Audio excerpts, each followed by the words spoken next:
Wednesday, and you know what Wednesday is. You're here with me, Wendy Stuart, your host on If These Walls Could Talk. I hope everyone's having a great day today. And I'm sure you noticed I'm here by myself again. Oh, it gets so lonely when you reach the top. However, as you all know, Tym Moss is doing a wonderful show in Florida, Little House on the Ferry. Go to his website. You can read about it, and he is selling tickets. If you're tuning in from Florida, please go support Tym. And we miss him madly. So I hope everyone has had a really good couple of days. I always use that as my segue to tell you about something fabulous that I did. I'm a member of the Imperial Court of New York. And if you know about that organization, we are totally philanthropic. We give wonderful events, usually in drag, to raise money for incredible causes. And we just did our 80s show at Industry Bar. It was phenomenal. Alexis Flame and Tony Holmperm were our hosts, and the benefits of that show all went to the Tyler Clemente Foundation.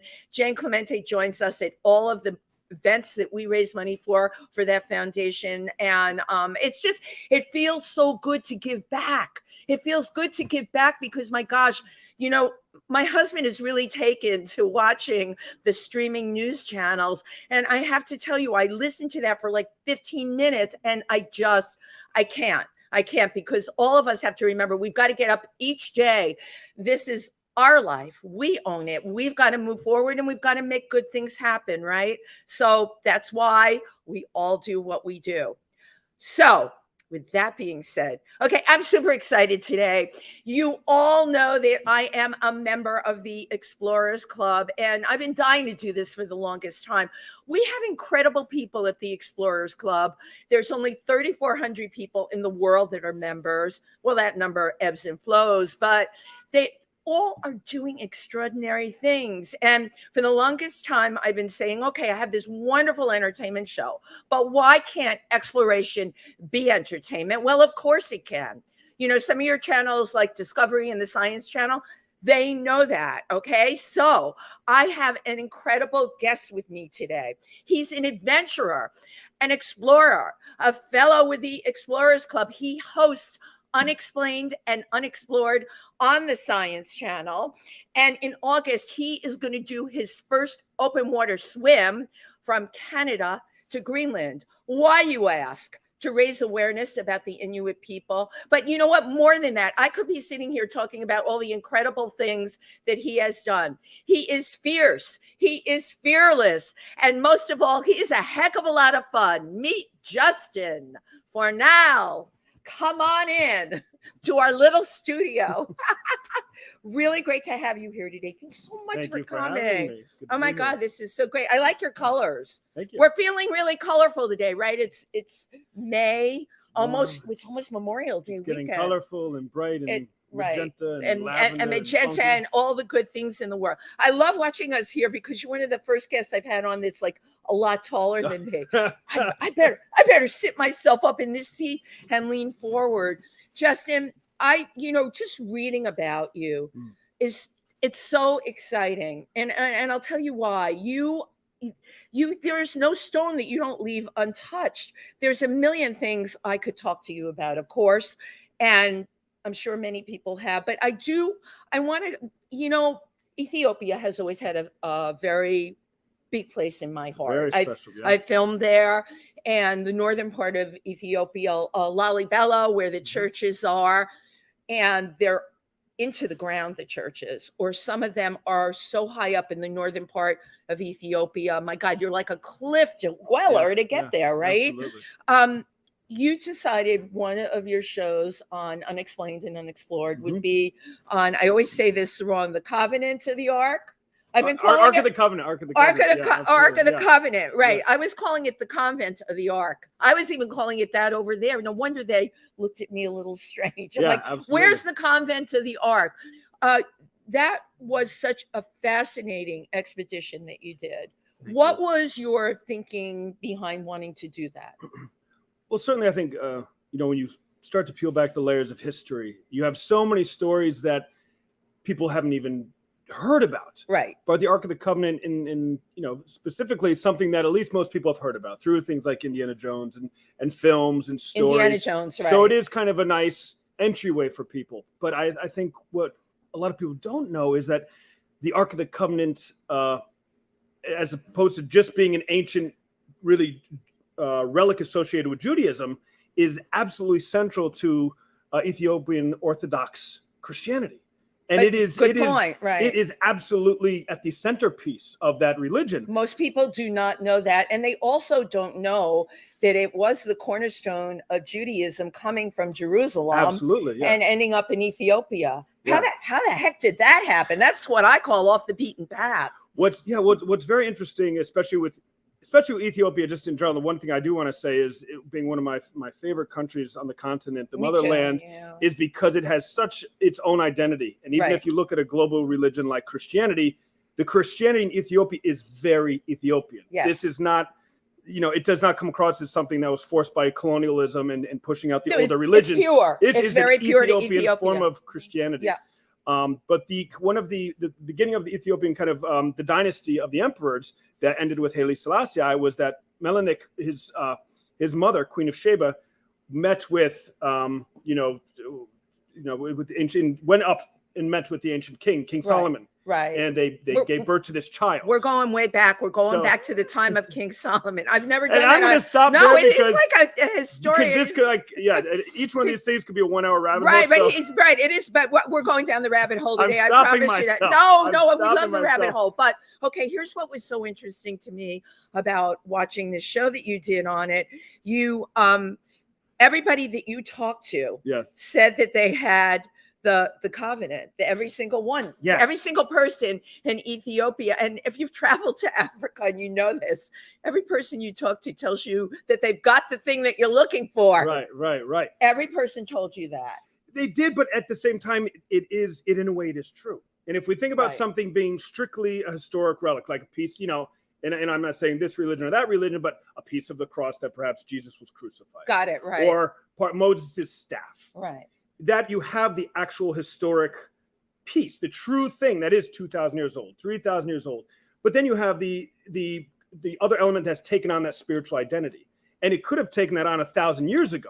Right. And there's no one between there and here to say that this is not the true Ark of the Covenant. Okay, you just went down a big rabbit hole, because right now you've taken, and I love this, you've taken a piece of tangible history.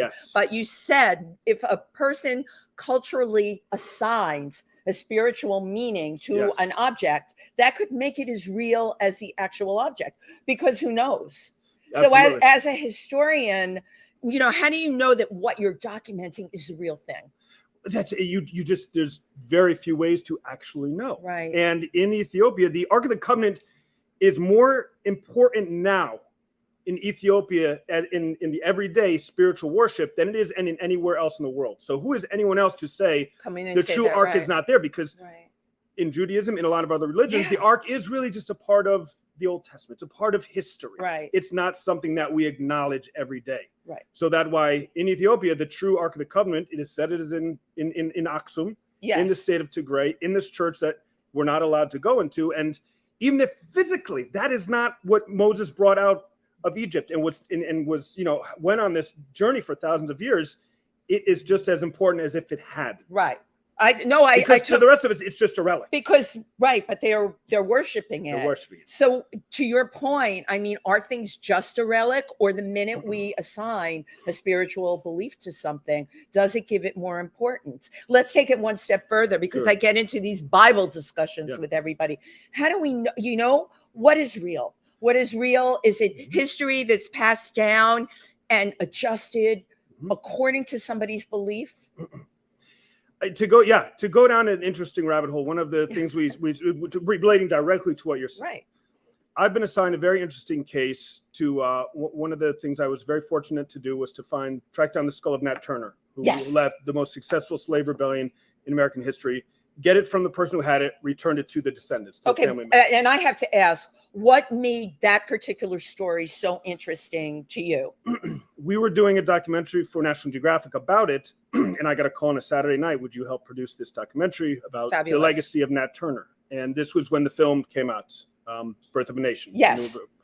And this was 2016. Yes, it was. Okay. And that night, as I usually do, I went to my office, I had a whiskey or two, and I just went and just started the research. It's all about the whiskey or two, and we'll get to that later. Whiskey is pivotal if you're an explorer. Okay, go on. But I also think it's about, if you want to really, it's got to be a Saturday night or a night when you're like, you're doing this because you want to do it. This is not work. The work, we never clock out. And from what I read, the skull had been missing, and it was alleged that this individual had it. And that became the obsession.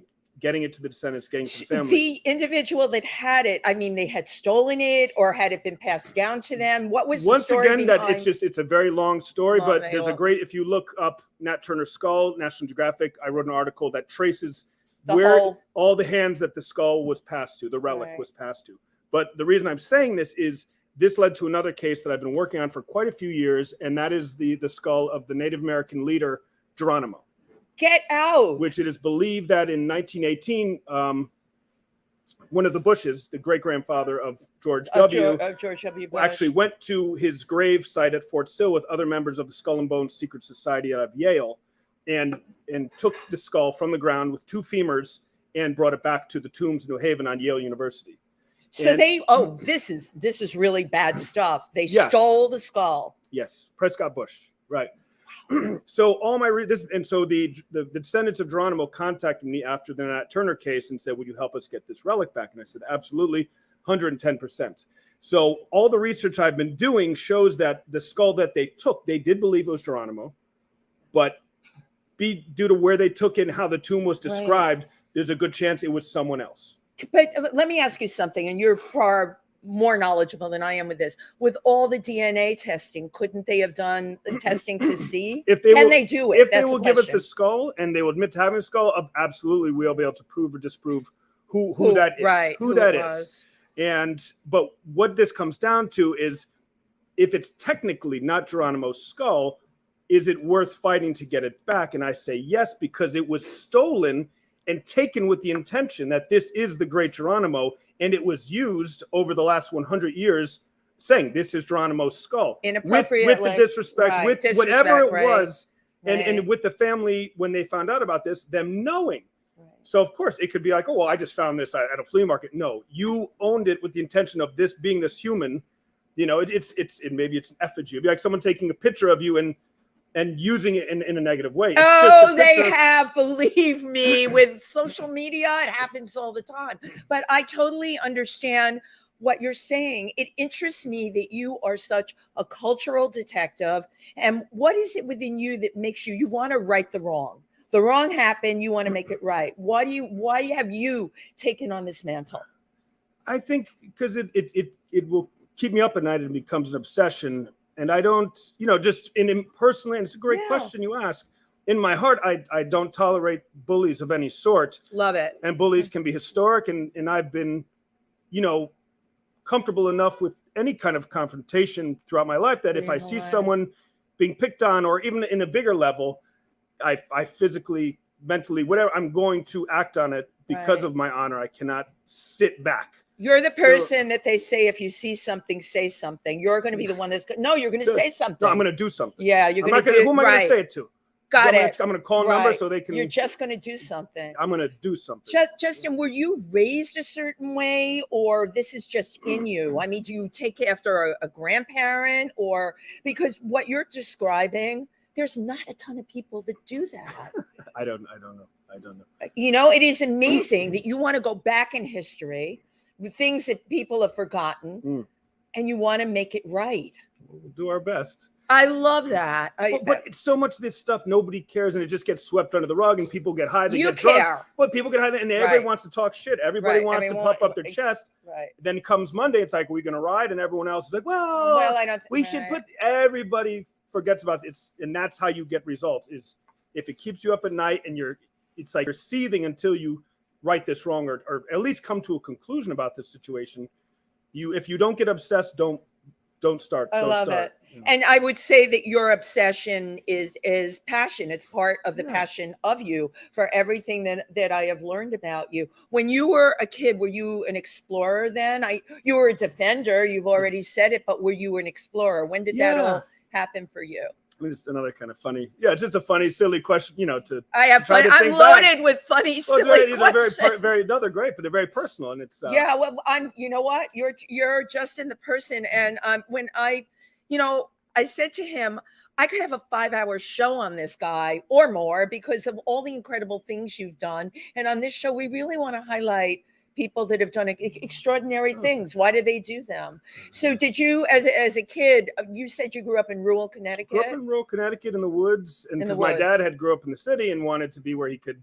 Oh, that's interesting. So have rusty cars and blow things up and wanted, privacy and right. So no, but I loved exploring and eating anything I could find, whether it was an insect or a plant. Okay, wait a minute. You can't gloss over that. That's what I love about people from the Explorers Club. A lot of them eat insects and they'll talk about it in a dialogue and they'll just keep it part of the dialogue. You, as a young child, you could eat an insect and you didn't think anything.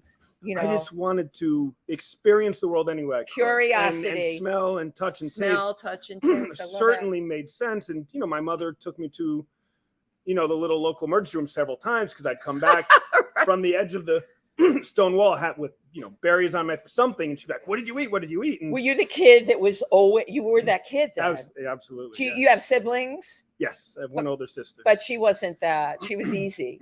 She was very the opposite. I mean, she's I knew she was very easy, much an explorer, right? very much, but very different, very by the book, following rules. And I think that's been the ongoing joke. Justin doesn't follow rules. You even without meeting him, when you go to his website and you read about all the things he's doing, you don't follow rules.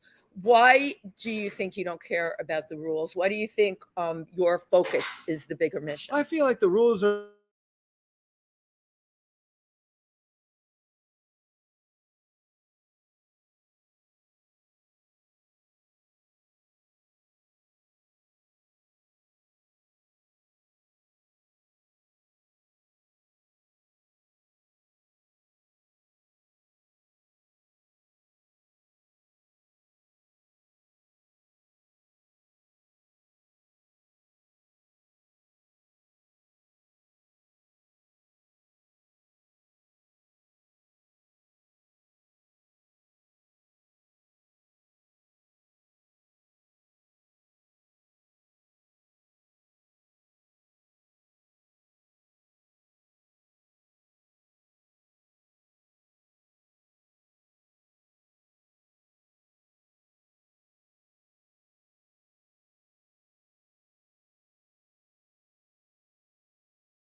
Hi, everybody. We are back. I tell you all the time about these technical difficulties. Justin does these fearless expeditions. But for me, sitting in front of this computer at PANGEA, this is my fearless expedition because every time I get a technical glitch, I have a little heart attack and my life passes in front of me.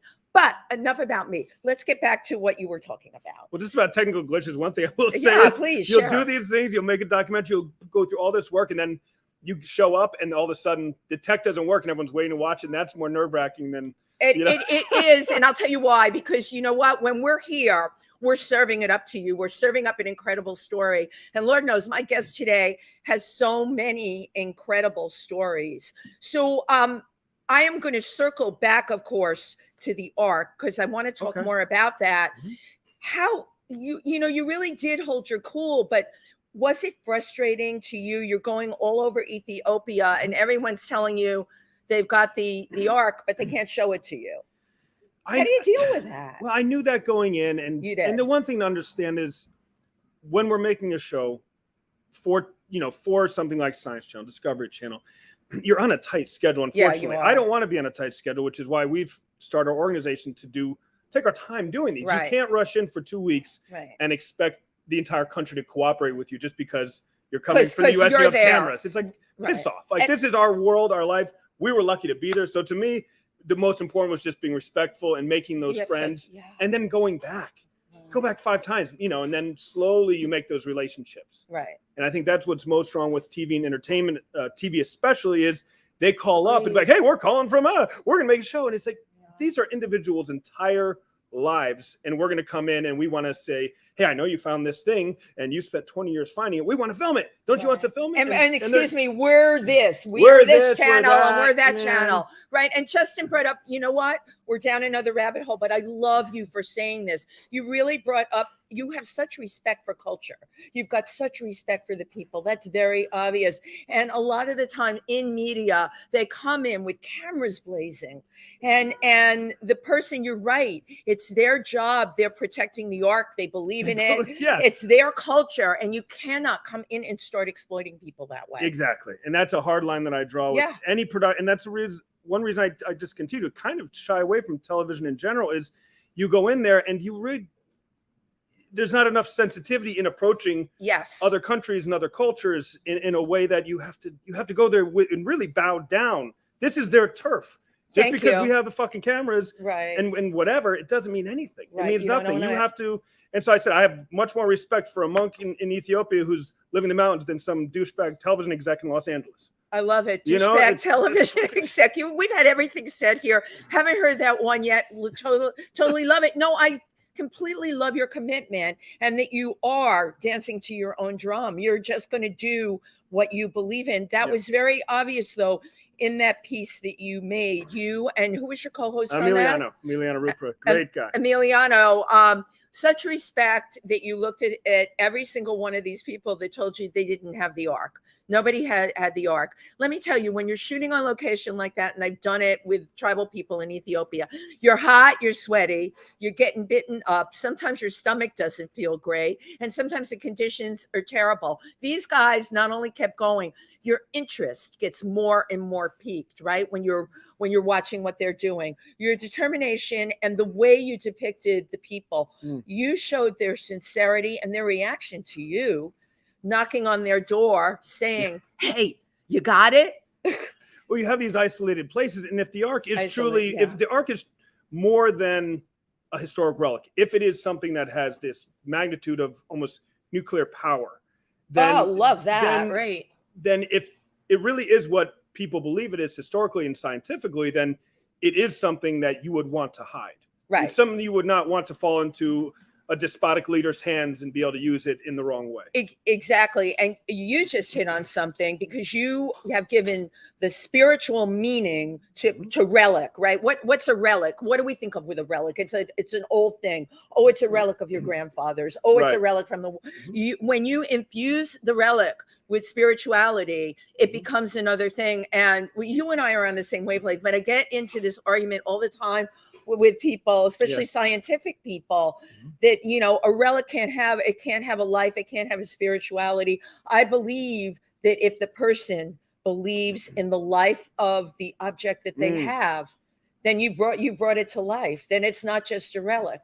You've assigned a meaning to it, a meaning bigger than the actual piece itself. Absolutely. And a lot of my field research has been about talismans, talismanic items, amulets. And, with things like voodoo and Yoruba, we don't know which one of these processes of, opening a spiritual gate or empowering, some type of item with all their intention, with all their power, works or doesn't work. Right. Who's to say that if you were to take a piece of lapis and pray over it for a year, that it wouldn't hold some type of energy that okay, and now you're into energy. But before we go any further, because I could go on a million tangents with Justin, I do want to show the clip of the show in Ethiopia. Okay, Unexplained and Unexplored. And what was that segment called? This was Finding the Ark of the Covenant. Finding the Ark of the Covenant. And shout out to all of our partners in Ethiopia. Beautiful. I love this. And we are on. Separating us from the entrance to this church, there's essentially a narrow ledge off the side of this cliff with 1,000-foot drop. One false step and you're done. The only thing to do is to brave and just go for it.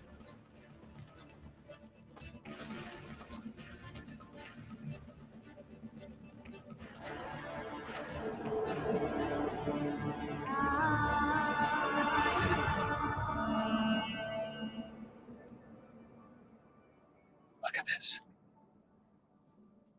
This is the church. This is it all.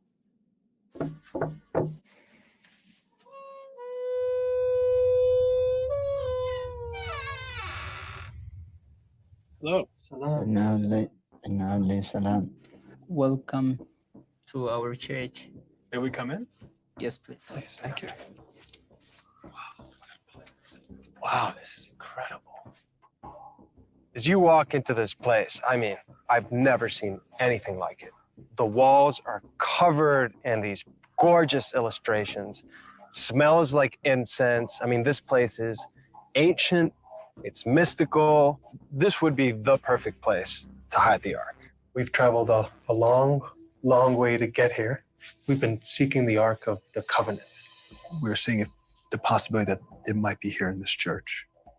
انت اليوم بدعمي كبري هبلنا نحن the ark is not here. Is there any chance he knows where the Ark is? ناي بني كنت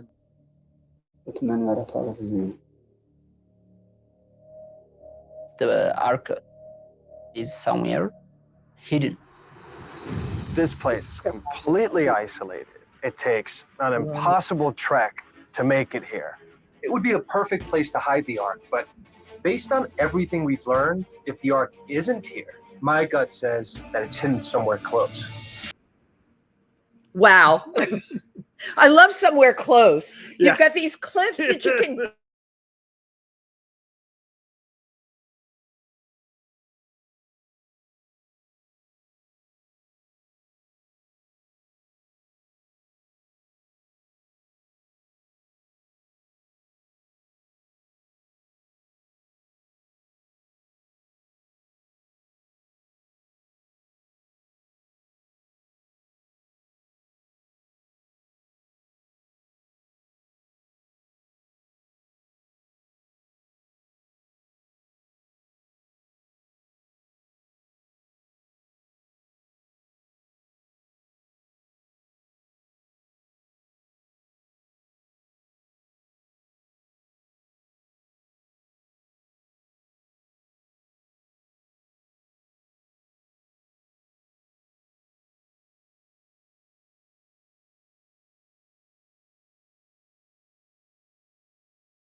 Yeah.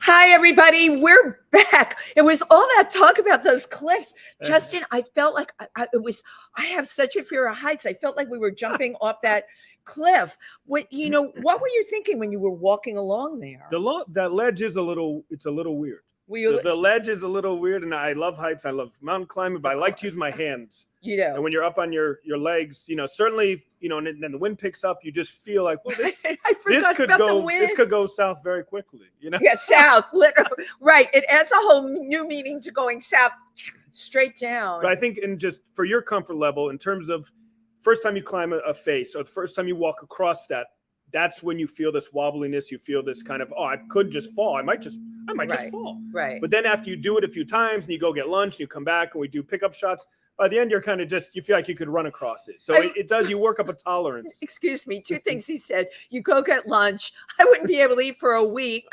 Okay. And then you come back, you're more relaxed and comfortable. Are you crazy? Of course you are. You're an explorer. Listen, you just did it. I love the way they greeted you. And after, it was wonderful. And the paintings that were inside that. Was that like a cave in a cliff? Yeah. So one thing, and we'll talk, because you mentioned you went to Lalibela. So one of the most amazing things about Ethiopia, particularly in Tigray, is you have these rock carved churches. A lot of these churches are carved from a single stone. It's amazing. Into the ground, you go down. Into the ground, or it might be like this. This is in a mountain. Right. That was not a cave. That was carved into using, How did they do this? It's absolutely phenomenal technology. And just one note, I know people say some advice when you're going to spots like this: always bring a gift, a small gift. And one thing I always have is either good frankincense and myrrh, or some kind of really good in a nice little bag. And we brought that to him before we filmed there, and said, "This is the first time anyone's ever brought me a gift." So hold up, people come there and they film, and they don't bring a gift. I don't think people film there. I think just in terms of they go there for they go there for church. And that's why it was almost embarrassing. Is that you have these elderly individuals who go up there for church every week. That's and amazing. When I talk about climbing up the mountain, you didn't see a lot of the climbing to get there. It's fairly gnarly. What is it, about 45 minutes, 50 minutes? Going up these, and you can see there's actual foot marks from hundreds of years of people going up the same route. And so that's what like, well, we got to be able to not, we should be comfortable doing this. There's going to be like an 80-year-old man. Yeah, an 80-year-old that can put you to shame. Exactly. Although culturally, when you get to people in that part of the world, it's unbelievable. They can be 85 or 90 years old. They've lived their lives climbing. They've lived their lives barefoot. Second nature. Yeah, it is really, really second nature. And we get there with our, fancy, thick Adidas or our hiking shoes, and we can't do it. Yeah. So they absolutely beautiful people. I love the artwork inside there, but yet you didn't find the Ark. We didn't find the Ark, but I think that's the being able to go on that journey and have looking for the Ark is almost more important than finding the Ark. If we find the Ark, what are we going to do? We're going to, get a pat on the back, get a check mark, but it's that going on that endless quest, being driven to find it, and the people you meet along the way, like the priest, like, all the people you're going to meet. That's the culture. That's the journey. That's the journey. That's the joy. And I will say, and this is a quote from Justin, there were a lot of quotes, but the physical quest is what it's about for you. It is the exploration. Yeah. It's not the, in this culture, we're so trained to get that gold ring off the merry-go-round. And I realize that I live a lot of my life trying to go for that gold ring. Yeah. And you are definitely more focused on the process, the exploring, the doing of, to get to the thing. But you don't need the actual thing, because what is the actual thing at the end of the day? Then you just kind of have a moment like, hey, we did it. What's next? Right. And then what's next? If you don't enjoy, and that's one thing I say to people who want to get into filmmaking or exploration or even writing, I said, if you don't enjoy the process of it, without the accolades, without the, whatever it is, then don't bother doing it, because it's going to be very challenging. And if you're in the weeds of it, in the thick of it, and you're not like, this is it, this is what I want to do, even though I'm broke, not making, A, B, C, or D, I love this. The same with, I'm sure, people who are musicians and artists and poets. If you don't love the process, go to law school. Exactly. The people I've had on this show, artists, entertainers, musicians, same thing as you, which is why, to me, exploration definitely falls into entertainment, because you are entertaining people with what you're doing, your storytelling. And where would, in this day and age, where would we be without our stories? Let's talk about, I've been dying to get to this with you, voodoo. I lived in Nigeria, and that was the first place at 20 years old that really rocked my world. I lived in a village called Ife. I went to a festival called the Egungun Festival. My friend Jide Abegunde, his grandfather was a local, I hate using the word medicine man, let's just say traditional doctor. I saw things that could never, ever be explained. And I carry them with me to this day. You have obviously, you've been, you went to a voodoo ceremony in the Bronx. I went to many. And you were like an honored guest, though.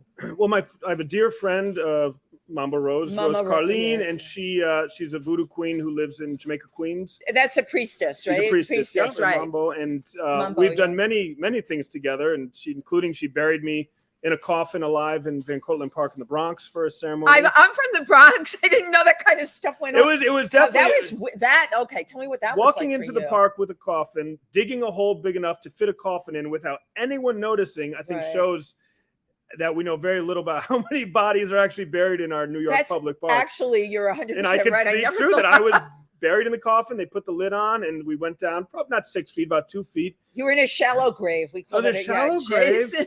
And I'll Justin tell in a you, shallow grave. you know, and I'm not claustrophobic, but when they nailed the coffin, the hood on the They coffin. didn't nail the coffin close. Yeah, they did. That yeah. was the nail in the coffin. Yeah.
Hi, everybody. Justin was telling us how they were putting the nail in the coffin. Lord knows how many times we've used that expression.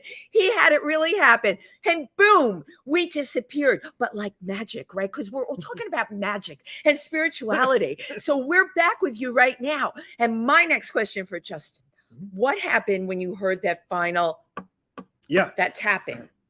So when they closed the coffin, so I was buried in Van Cortlandt Park in a ceremony run by my friend. She's a very well-respected voodoo queen from Port-au-Prince, Haiti, originally. She is from Port-au-Prince. Yeah, I was gonna ask one of my dear friend of mine. And so I'm in the coffin, and you feel tight because the way the coffin is shaped, it's pretty tight. Right. But you don't realize that the true claustrophobia came from the lid being this close, and you want to put your arms out, like you want to push off the lid, but you can't. And everything's saying, well, my friends are out there, Rose is out there. Nothing's going to happen to me, but your primordial brain is saying, get out of the coffin. But and you're trying to fool yourself to not be claustrophobic and just accept your fate. Because you're coming. I'm like, what if somebody shoots everyone up there and then I'm in the coffin? Like, what if you're putting all these situations where then you couldn't get out? And you hear that when you hear the dirt hit the wood, it's it's the loudest sound I've ever heard in my life. I didn't know it was gonna be that. It was like and you just hear this smashing, you hear the shovels, dirt in the rocks, right? And the shovels. But when they poured the dirt down, hitting the wood, it was so loud. And I was only in there for 15 minutes. Okay, wait a minute. He just throws this stuff out here. I was only in the coffin for 15 minutes, listening to the sound of the dirt hitting the wood. Nobody would say that. You understand? It gets quieter because you got the first dirt, and then it's just buried alive. So it's a beautifully horrific. It's beautiful. Wait, it's beautiful yet horrific at the same time. You should definitely at least experience very poetic, it once. Right? Everybody should experience. Okay, how did it make you feel? Because you are a very powerful person, and suddenly your power was taken away from you. I think it's important to subject yourself to those situations because a lot of time the loss of your power is attributed to fear of the unknown. And a lot of things with the swims I do or whatever it is, it's putting myself in those powerless situations to understand, to address that and look it in the eye, in the face, and then the next time it's not as scary. So you're actually projecting ahead for the not as scary the next time. You want to reach the level of it being not as scary, whereas most people, like, I'm somewhat fearless, nowhere near like this guy, but I couldn't even wrap my head around the next time. The thing that you do in open water, the swimming in the open water, this great Arctic mission, the swim mission that you have coming up. It's August 5th, is it? Well, we're going to fly out August 6th, 7th. Okay. In a 2-person plane. Emiliano's going to go commercial. Visit Greenland. Thank you. They bought his flight for him. Really kind of them. Yes, thank you, Greenland. And we're all going to fly up to Kanuk, Greenland. And that's where I'm going to try this swim. I love that he says he's going to try this swim. I'll do my best. You did the swim in Scotland. Yes. And I want to talk about that because that was about whiskey. Yes. The whiskey swim. And that swim, were you doing that to prepare you for going from Canada to Greenland? Was that like the precursor, or was that about whiskey? The swims kind of grew. I'll give you a quick 1-minute kind of description of how these swims. You can give us two. I swam as a young person through elementary school and high school, and was a big part of my life. And then when I went to school, I went more into filmmaking and history. But years ago, like 2013, I had a show on the Cooking Channel and Food Network where I was basically eating, and I was the culinary ambassador of the Bronx. And everywhere I went, I remember when you did that. Right? It was just my life was food, and I love food. You love food. People who have 6-packs and talk, oh, you should just control yourself. I don't think they really love food. Don't you know? Justin doesn't care when he's swimming if he's got a little extra hanging over his swimsuit. Well, it's to keep me warm. Right. That's why we have that. I love that. You've got lean leopard power and you've got polar bear power. Right. I have polar bear power. You have polar bear. You're not a lean leopard. You're a polar bear. Polar bear. I totally love that. So you did your first swim was Scotland. No, so the first swim was, my show was done.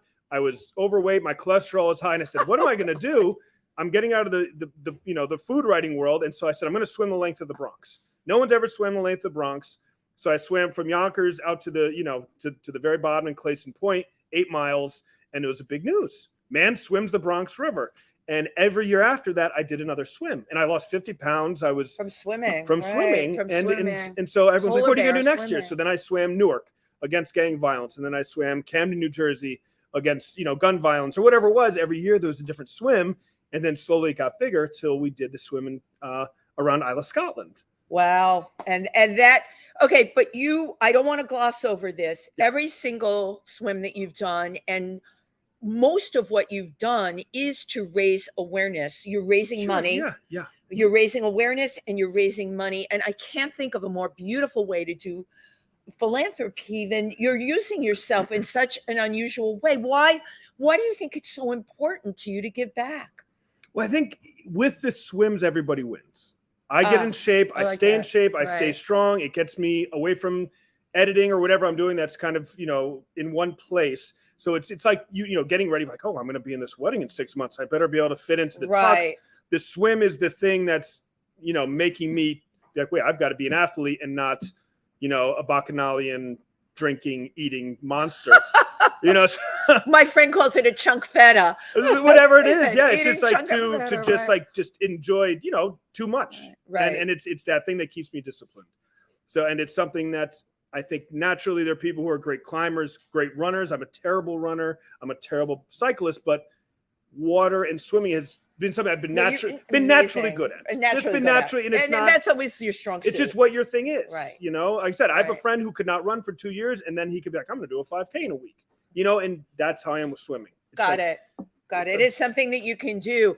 But now the Scotland swim, it was about whiskey. It was about whiskey. And you now have your own product. Yes. The quick thing I'll say about the Scotland swim was the Great Isle of Swim. Yes. And that's like Islay. Islay, right. Yeah. Lafroig, Lagavulin, Ardbeg. These are my favorite whiskeys. They're very smoky. They're very peaty. And I wanted to, when you go to the Explorers Club, you have a good glass of your favorite spirit. I said to myself, wouldn't it be nice to be part of that legacy? Right. So no one had ever swam 100 miles around that island. So myself and fellow member Chad Anderson, who you met, who I met, right, and Johnny Mundell, we said, let's do a swim around this island. and we filled up a 50-gallon barrel with whiskey from all 8 distilleries, and then auctioned it off for charity. I think that is brilliant. And then what it turned into is every time you have a glass of Lefroy, you know what that water felt like. Right. You know what it felt like to be hit by the jellyfish or be washed again. You feel like you earned the taste of what was in the glass. Right. You know? And you were hit by the jellyfish. Oh, and the conditions were horrible. Swimming out there. But in the and there is a film that exists about this. What I loved, every place you stopped, there were groups of people there to welcome you. And it's so much fun. It's that really camaraderie. Well, the camaraderie and putting yourself in these harsh situations and knowing that you have to adapt and find the salt within yourself to get through it or destroy yourself. Right. But it's giving yourself these challenges, especially as adults, because we tend to go through rites of passages as young people where we want to fight everyone or do this thing. Yeah, when you become an adult, you can get stuck. Well, that's it. It's just like, okay, I'm going to go do this 9 to 5, where you have to keep challenging yourself, or you'll become stationary and just accept, once again, these rules. And, well, now I'm a dad, so I've got to drop my daughter off at ice skating, and I can't do A, B, C, or D because now I have to be responsible. And then that's when you lose your forward momentum as a spirit. Well, somebody like you is never going to lose their spiritual momentum because your whole personality is what it's about. This has been sitting. No, I have a confession to make. This has been sitting in front of me the entire time. This is Justin's own. It's called the Birch Sap Spirit. So it's a Birch Sap Spirit. And this came out of, as an explorer, as a writer, and as a person who does some entertainment. A lot of times you feast or famine. You feast or famine. And I said, I really want something where it's a generational business, something to pass on to my daughter. I love and it. That could be. And so this was our new alcohol company, which is Fornal Forests, which is my last name. I started with my father, and it's we've been tapping our birch trees for over 10 years. And the birch sap is very much like maple sap, like you make maple syrup from. But if you've ever heard of birch beer. That's what I was going to say. So this is basically, we're making birch beer, and then we're distilling it to make 100 proof spirits, which somewhere between gin and mezcal, I've been told. And you put it in your freezer, and you drink it when it's ice cold. And the flavor is all natural, and it's coming from the inner layer of the inner bark of the tree, called the cambium layer. Okay. And basically with any tree, I knew none of this. If you think about any medicines that are taken from trees, or it's usually taken from that inner bark or the root bark. Right. And that's where the flavor is coming from. Aspirin comes from the cambium layer of the willow tree.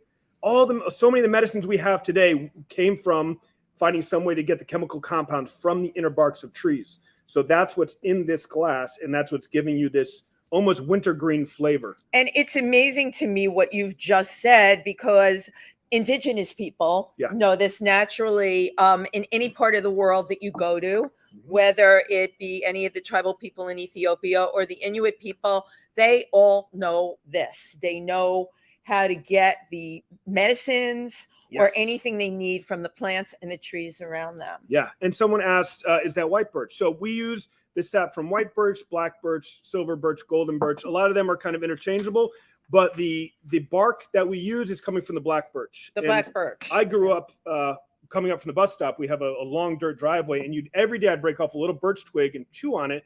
And we were told growing up that those were Native American toothbrushes. And that's what people use. I've heard that, of course. And right. You use So I grew up with this flavor that's in this glass, and I always was such a special, kind of clean, beautiful, cooling. I'm going to let you know if it's clean and beautiful. Now, one thing before we take a sip. Yes. Does it give you a buzz right away? This will give you several buzzes. 100 and proof. People have had, well, it's also what I think we're figuring out is that some of the medicinal qualities that are in the bark do come through in the distillate. So you do get intoxicated. It is 100 proof. I'm going to get intoxicated. But there's something else. There's like a beautiful kind of warming tingling that people have described. Warm tingling. And before I want to welcome, thank you everyone who tuned in today. Hannah Q has Justin swam with whales. Well, I think you're saying when we go to Greenland. Yeah. And I think that's a great question. So the swim. She's from Sweden. Thank you. Thank you, Hannah. The swim is from Pim Island to Etta. So if anyone looks up those areas on their map, it's way in the north of Greenland. Got it. Once we go into the open water, there will be polar bears, which will be mainly in the shallows. And if they're Do you think they're going to swim with you? Maybe. My well, God. we're being led by a team of Inuit hunters. So Yes. if we are in danger, the hunters, they're there to hunt and they can hunt, and it's not our job to Right. stop them. Right. It is part of their culture. I do want to bring that. Yeah. And everyone knows I'm a real feel goody kind of animal defender and all of that. But I want to talk with Justin after we sip about Yeah. the Inuit people and why what he's doing is so important to that culture. Marty Abusher, I know you want us to drink up. Margot Channing, thank you for tuning in. And I see a bunch of other people on here, but Wendy is so technically famished. I don't even know how to scroll the comments. I'm telling you, I'm lost with Tym Moss. But you know what? What I lack in technical, I make up with drinking. Cheers. Thank you for having me. It's great to be talking Cheers. with everyone. Great and, to have you on the show today. Okay. Oh my God. Justin, my throat's on fire. It's good. It's killing. I know there's an uptick in COVID, so this will. No, do you think that Definitely. this is like there is an uptick in COVID? Should will. I like drink the whole thing? I would. Am I going to be able to continue with the rest of the show? Am I going to get all goofy? No, I think it's less than a shot. So I think it'll less than a shot. Here we go. Cheers. Oh. Very nice. Healing, medicinal, cleansing. It just burnt off the layer of skin in my throat. Oh my God. And it is nice when it's ice cold. I'm sure it should be is. a little colder. Have with smoked fish or with oysters. Smoked fish. Next time we'll have it with smoked fish. Amazing. Evan Lawrence, wonderful show. He wants to hear so much Thank more. you, Evan. Well, our friend Evan is very connected to Native American people. fantastic. He was actually part of his life. He was raised with them. So I want to talk about the Inuit people. Yes. This swim that you're doing from Canada to Greenland, you're going to be having for your guides the Inuit people. It's an Inuit-led team out of Kanuk, which is QAANAAQ. Right. And this is one of the northernmost settlements in the world. And these are individuals who survived for thousands of years. Using not much more than sea mammals. Right. I mean, we're talking about using walrus intestines to make parkas out of, fueling their lamps using seal oil, everything. Right. There's the fat. They use the fat of the sea. Yeah, they use once we get above this, in the Arctic Circle, there's really no trees. Right. Everything is in the summer. You have a very short summer with very low shrubs, a few berries, but most of what we're getting is from the sea, from being hunters. And they have done it for thousands of years. Yes. But I think, if we're going to talk about them and why you're doing this, we have to talk about climate change. Yes. Because climate change, this is something people need to, like, we're all being affected here, right? With the extreme weather, wildfires and all of that. But you have to think that the risk for entire cultures now, like the Inuit people, could be completely wiped out because of climate change, their whole way of life and how they survive, what they eat. Yeah, and I'll tell the you. The very food they eat. Absolutely. I'll tell you one very scary fact that happened in real time. I was supposed to do this swim 4 days from right now. Oh my gosh. 4 days from right now. And obviously we're in the end of May. Yeah. And the body of water, what happens is we have something called the Nares Strait. You've got Canada, you've got Greenland, and they're very close together. At one point, it's only 11 miles apart. Right. All the sea ice, the old sea ice, once a year breaks away and washes down. But right at the top of Smith Sound, it freezes and basically makes a dam. Okay. It's an ice arch, an ice wall. And then you have beneath that, you have all this open water surrounded by ice, known as the North Water Polynya. And this is the center of hunting. This is the center of animals coming and feeding. For the second time in 4 years, we were watching as soon as the lights came on in the Arctic, we saw it did not form. So that whole area is just a mess of ice right now. Broken ice. You can't get out there to hunt.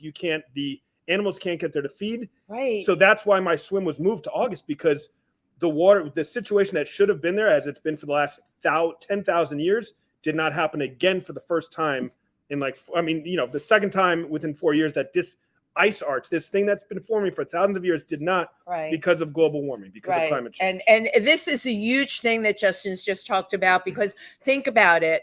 The animals cannot eat. The people cannot eat. And, it's so frustrating. We're watching in real time. We're watching it in real time. But thank you, because you're going to call attention to it by doing this swim. I remember interviewing an Inuit woman. She came to the Explorers Club. She was a lawyer, but she lived with the Inuit people, and she was from Canada. And I said to her, she was so generous in the way she spoke and about the land and the animals and people and forgiveness and all of that. And I said, how do you keep when your culture is being attacked? Because for all of us here, right, in New York, LA, wherever you are, our culture is, well, it is being attacked in some ways, but not like the Inuit, where everything's being taken away from them. I said to her, well, how do you keep from becoming bitter about what's happening to your people? And she said to me, if I become bitter, all the animals will go away. And I will never forget that, because that's such a concept that they think that, and they're probably right. They're probably right that if they put that bad, what we call bad juju out there, right here, now we're back in those belief systems of spirituality. And yes, Justin, I took you down another rabbit hole with this one, but it's true. They believe that. Okay, so they still have to keep their culture going. And when someone like you does a swim from Canada to Greenland and you're working with their people, you are calling attention to who they are and what they're about. Well, I also think that swimming is fairly low impact on the environment. Right. And we think about the English Channel. Right. We think about, there's like the 5 or 6 big swims around the world. And those are our industries. Yeah. Those are industries. Swimming the Strait of Gibraltar is a major industry, and there's only a few outfitters you can go through, and it costs a lot of money for people to do this. So if I'm able to achieve this swim and say, we're doing the logistics of how could a person do this? How can it be done if it works? And I'm successful.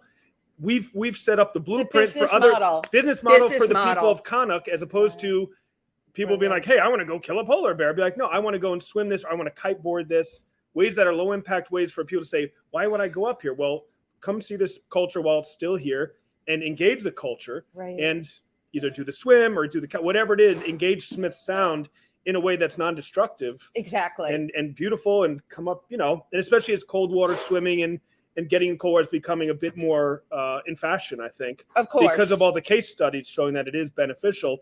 I think people, if we make it easy and show them the structure by which to do it, it could become a fairly popular place to visit in a good way. But that's what you're doing. It's very low impact ecotourism. Yeah. And I think you've just hit on a brilliant solution, as opposed to, why are the Inuit people killing polar bears? When I hear that kind of stuff, and we hear it all the time, we hear it with elephants, we hear it with rhinos. We know families poach. Why do they poach? They've got 10 kids. They don't have any way of having an economy.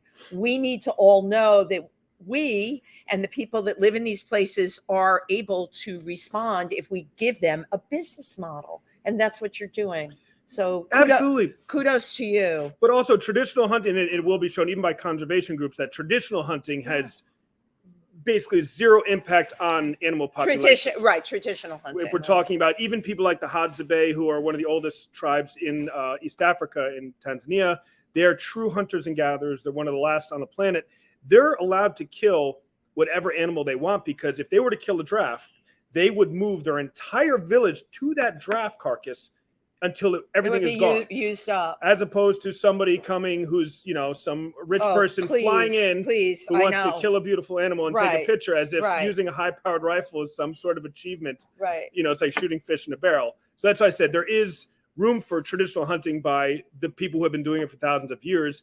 And if studies have shown, this is not destructive at all to these populations. It is not destructive, and it's as it should be. I can tell you, in Ethiopia, the tribal people, what blew me away, the way they dressed, and they were like this every day. They used every part of the animal. The ram horn was a headpiece. Skins, they wore the skins. They eat the animal. So they're doing what they need to do to keep their culture going. Yeah.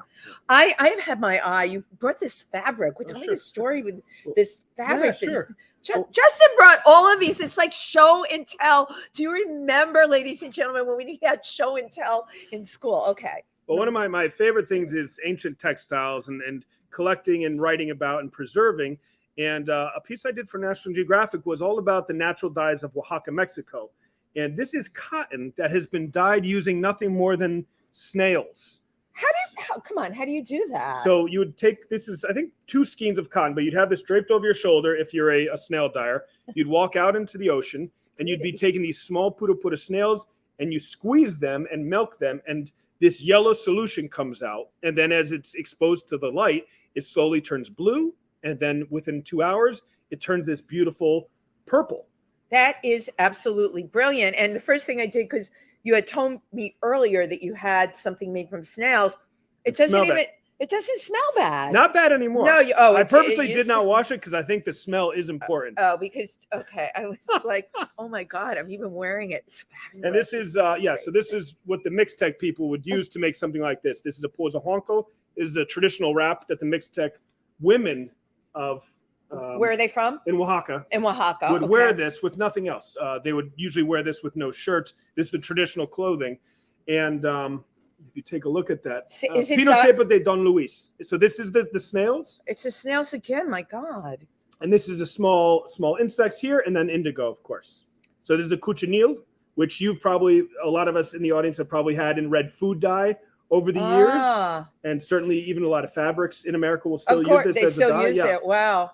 And then you have the classic indigo, and these are the true. Now I did not bring it, but I have one of these that's made with all synthetic. And you can see the difference. Right, of course. The purple is super purple. The red is super red. But this is natural. These are what ancient colors would have looked like. It would not have been the red that we know today. It smells like alcohol. Well, funny enough, some of the birch spilled in the car. And there you go. What happens when you have a bag with all your things all together, with your bag of around. tricks. I just love it. This is so beautiful too. Which of these colors has made you said an insect? Which this magenta, this kind of and by adding lime juice or a different mordant, you can turn this into like a blood red. And this was, funny enough, this red was considered the greatest treasure that was stolen by indigenous people of Mexico by the Spanish conquistadors after gold. Wow. First it was gold, and Never then it was the red. And this was actually, Spain had red on lockdown in Europe in the 1500s because they had found it here, and they did not want to let the French or anyone else know where the red was coming from. Because if they wanted to buy a little scarf that was this beautiful red, that would be, it'd be trade. Trade was trade. Right. We have something you don't have, so you're going to buy it from us. And that makes it really special. Are you smelling like there is the snails? A briny garlickiness to it. The ocean. And this would have been just so. If we're going back a little farther to the Phoenicians, several thousand years ago, let's go back to they would have used on the Mediterranean in what is now Tyre, Lebanon. They would have used a very similar snail. And Cleopatra's sails of her ship were dyed using the Murex snail. And this was Tyrian purple, named after Tyre, Lebanon. Julius Caesar would have worn a robe almost identical to this. Made from snails. And no one else could wear it. We're talking hundreds of snails that you have. We're talking tens of thousands of snails. And so the Mixtec technique is to milk the snail. It does not injure the snail. It kind of pisses it off a little bit.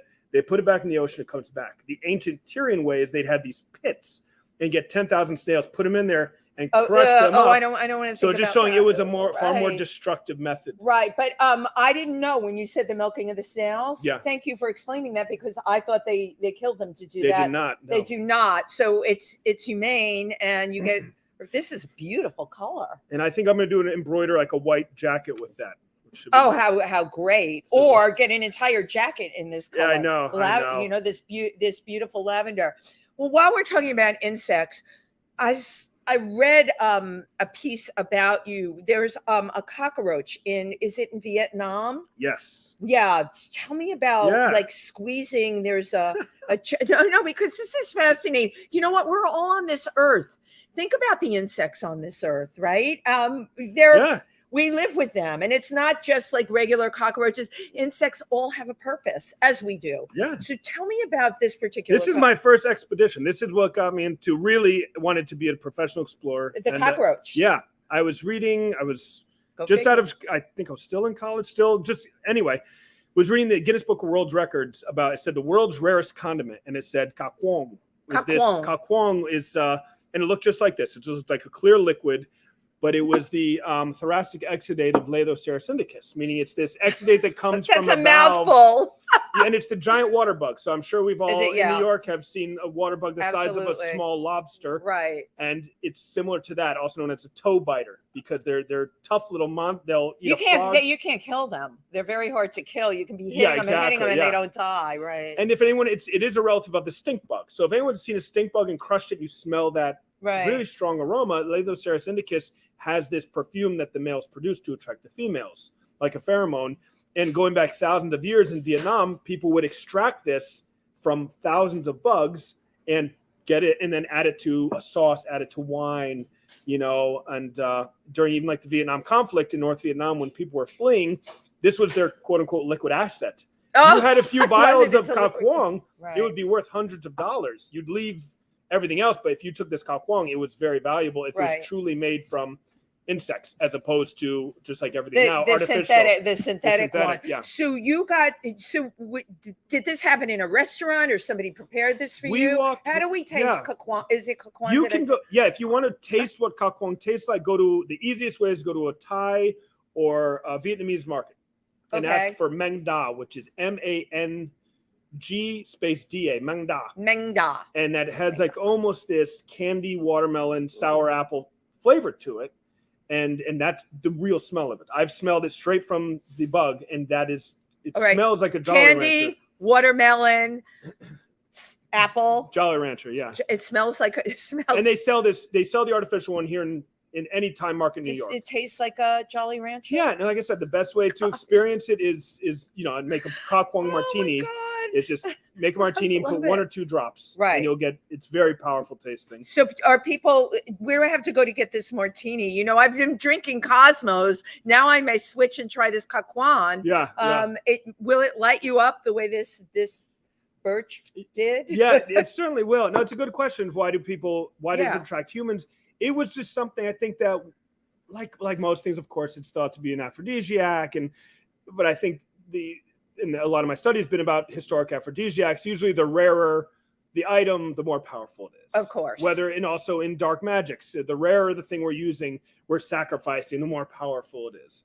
But is it scientifically, no. Scientifically, right. But then you get into that whole thing. Oh my God, we're back full circle. Then we're getting into that thing scientifically versus spiritual. Yeah. And can a person's belief, what goes on in their mind, Just like actually bring power to the object they believe in? Aha. Yeah. But if you're with somebody who you're attracted to, and all of a sudden, like, we're going to try this really amazing Cao Quang martini, chances are the idea of it and the story of it in itself is. Justin's going to pull out a giant water bug. I can't think of a less romantic thing to get somebody interested Well, in. I think- Here, let's squeeze the juice out of it. Well, there's the interesting twist of why it's called Cao Quang. And I think this is so. The Emperor of Vietnam met with the Emperor, and this is, of course, folklore. So don't take this as historic fact. Emperor Da met with the Emperor of China, and he had Okay. all these things. These are the gifts of my land. Got And it. in them was the Cao Quang. And he said, what is that? He said, well, this is the essence of the cinnamon weevil. He didn't say of this giant water bug. He of didn't this say a big ugly- ass water bug. Yeah, but the Emperor of China knew what it was. And so he said, you're lying to me. There is no such thing as this cinnamon weevil. So Cao Quang, and I'm sure I'm pronouncing it a little off, so it's not right. It's better But than what I it's- would do to it. But basically it means Da's embarrassment, his humiliation. Humiliation, So right? it goes back to exactly what you're saying of, well, the idea of this thing being the juice from a water bug is not an aphrodisiac in itself. So Right. we It's like transform it to icky. something else. It's this beautiful butterfly tears. Then Right. suddenly we're like, oh, okay, I'll try it. Oh, I love know? that. That is very poetic. Butterfly tears. So Da's embarrassment is exactly what you're kind of mentioning here, is that perhaps, you know, it would be sexy if it wasn't from. It would be sexy if it was. I love that. That's the line of the day. It would be sexy if it didn't come from a water bug. Exactly. Justin, just tell us what's up next for you. Well, okay, a few things. We're gonna have a busy few months, but top of the palette, and why I'm probably not going anywhere I have to train is for the August. Greenland swim. Right. There's few things could come out of that swim if I get lucky and the currents are with me. It's 25 miles through below freezing water. It would be amazing if I could do it in one shot. If not, I'm not going against anyone but myself in the Right. ocean. So if it takes 5 days and I've got to start at the exact place every day, that's what we're going to do. I'm not going to kill myself. I'm going to give it my best, but the ocean's going to decide what happens. Right. And on the site that you have for this, the greatarcticswim.com, Great Arctic Swim, what I yeah. love is he's swimming through water surrounded by ice.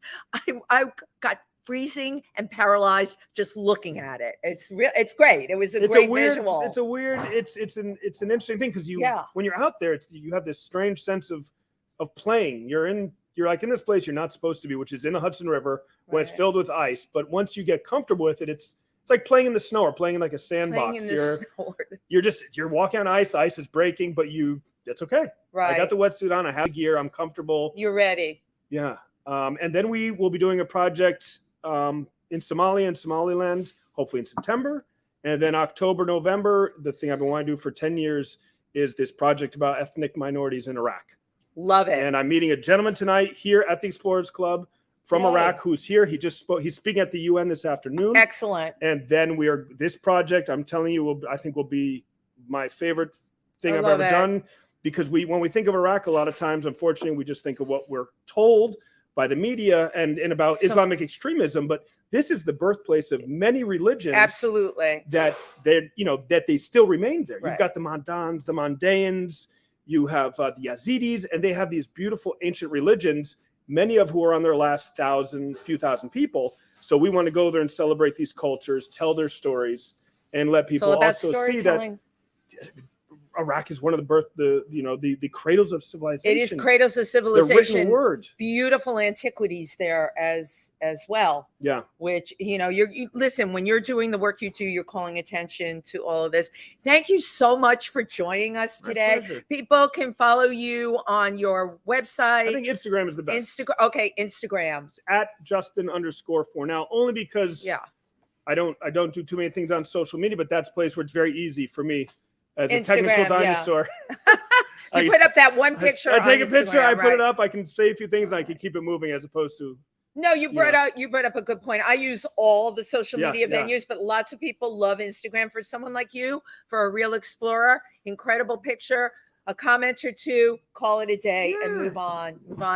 Thank you so much for being here today, Justin. My pleasure. Thank you to everyone who joined us. And if I didn't get to read your comment, I just want you to know, when I leave here, I will see all your comments. They show up on Tym Moss Facebook Live, and they will also show up on Wendy Stuart TV for If These Walls Could Talk. So I get to see everything. And if you know me, I always comment back. Thank you, everybody. See you next week. Bye-bye.